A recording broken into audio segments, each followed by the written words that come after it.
At its heart, this is a story about growth, not just social advancement, but moral and emotional awakening. It follows a boy who begins life with almost nothing. No wealth, no status, and very little guidance about the wider world.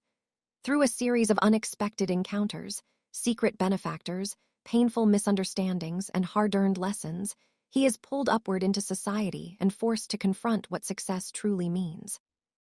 The journey is not a straight climb. Pride, shame, gratitude, love, and regret all shape the narrator's transformation. Along the way, the story asks enduring questions. Does becoming better mean becoming richer? Can kindness survive ambition? And what is owed to those who help us rise? My earliest memory is not of warmth or comfort, but of cold earth and wind moving through tall grass. I was standing in a graveyard at the edge of the marshes, staring at a row of stones marked with names I could barely read. They were my family, or at least what remained of them. My parents had died before I could remember their faces, and my brothers had never lived long enough to grow older than their names carved into stone. I must have been very small because the sky felt enormous above me, and the marshland stretched out like a great, empty sea. The river wound through it in dull gray curves, and beyond that lay the distant shape of the sea itself, restless and threatening. Everything around me felt bigger than I was, stronger than I was, and entirely indifferent to my presence. I was raised by my sister, many years older than me, who had taken me in out of duty rather than affection. She was married to Joe, a blacksmith, whose forge stood not far from our small house. Joe was gentle in a quiet, almost apologetic way, as if he feared taking up too much space in the world. With him, I felt safe. With my sister, I felt constantly on trial. That day in the graveyard, I was trying to imagine what my parents might have been like, guessing their appearances from the shapes of letters on the stones. I was so absorbed in this private effort that I did not hear anyone approach me until a shadow fell across the ground. A man had risen up from behind one of the graves as if the earth itself had given him life. He was tall and thin, dressed in ragged clothes that hung loosely on his body. His face was pale and sharp, his eyes fever-bright. Mud clung to his boots and ankles, and iron shackles were locked around his leg, connected by a short, heavy chain. He grabbed me suddenly, turning me upside down so that the world spun and the sky vanished. Terror seized me so completely that I could not even scream. "Where are your parents?" he demanded, his voice harsh and trembling. "They're dead," I managed to say, pointing toward the stones with a shaking hand. He set me back on my feet but did not let go of me. He studied my face as if deciding whether I was telling the truth. Then he leaned closer, and I smelled the dampness of the marshes on him, mixed with hunger and fear. "What's your name?" he asked. I told him. He ordered me to bring him food and a file by the next morning. If I failed, he promised, someone far worse than himself would come for me, a terrible man who would tear out my heart and liver. Whether this was true or not did not matter. I believed him completely. Then, just as suddenly as he had appeared, he released me and vanished back into the marshes, limping away toward the river. I ran home in a panic, my mind racing with fear. That night, every sound felt like a threat. The wind against the house, the crackle of the fire, even Joe's quiet movements made my heart jump.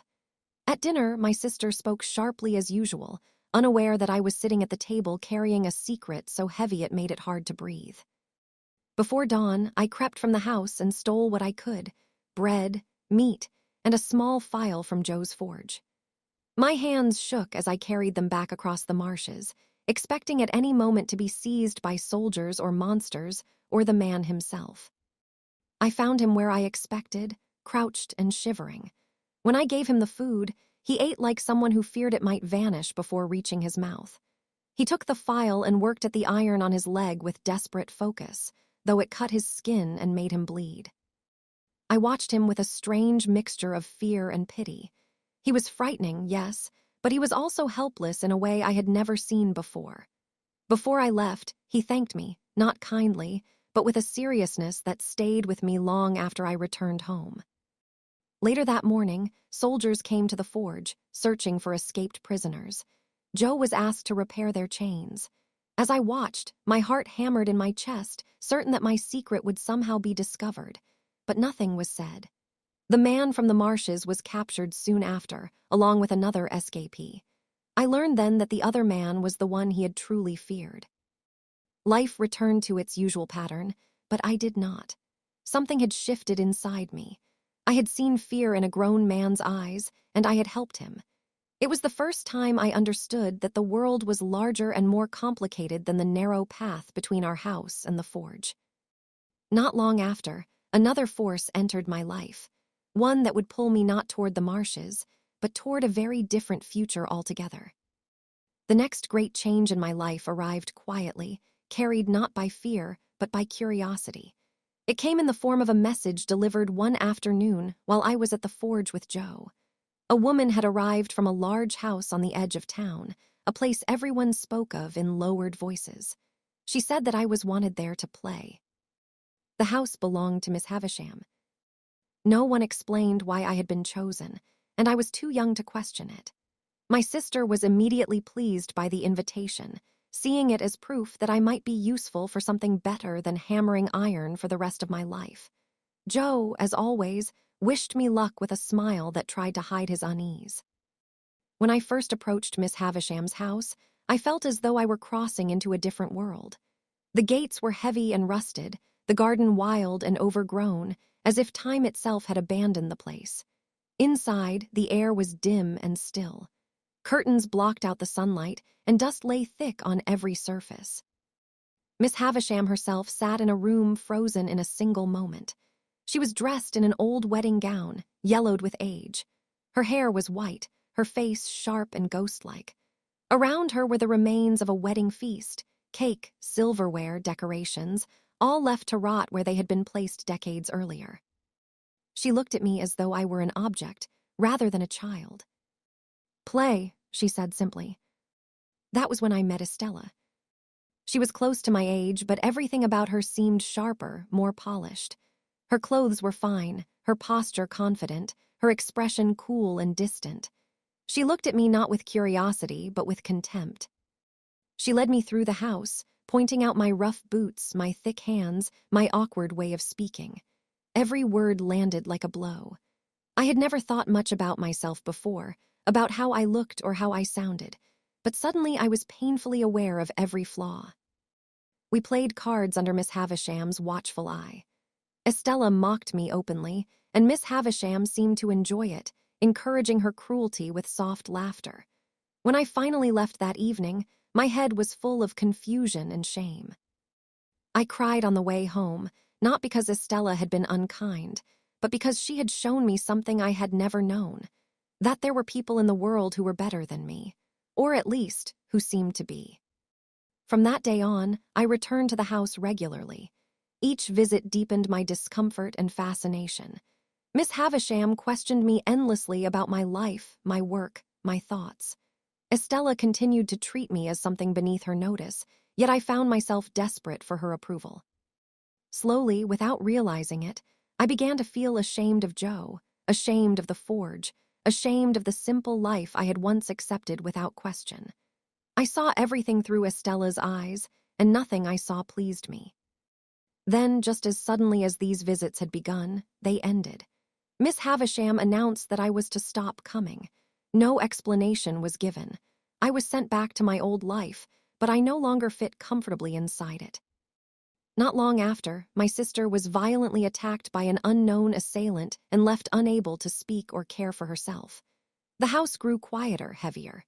Joe tended to her with endless patience, never complaining, never blaming.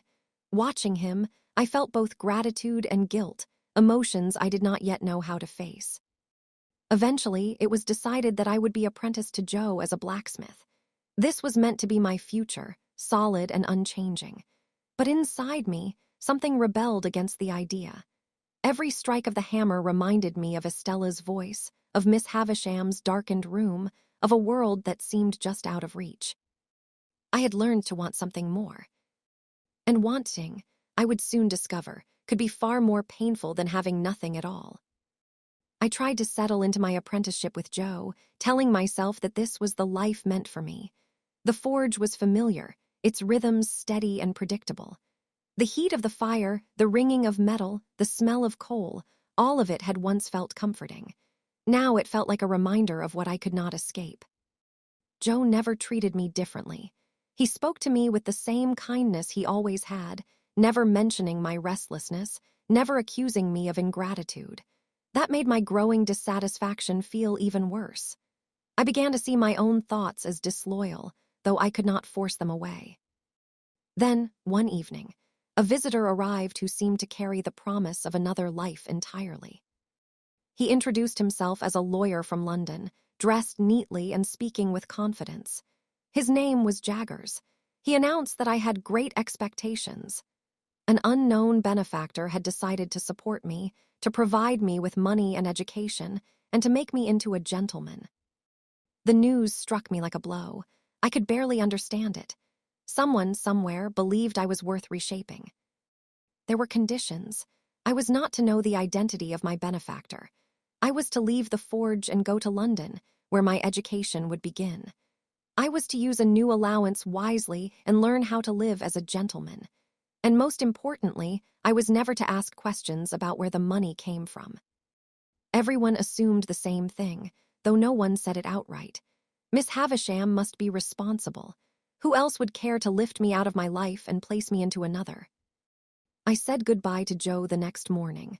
He tried to hide his sadness behind awkward cheerfulness, pressing money into my hand even though I now had far more than he ever had. I felt ashamed accepting it, but I took it anyway. Pride had already begun to change me. London overwhelmed me.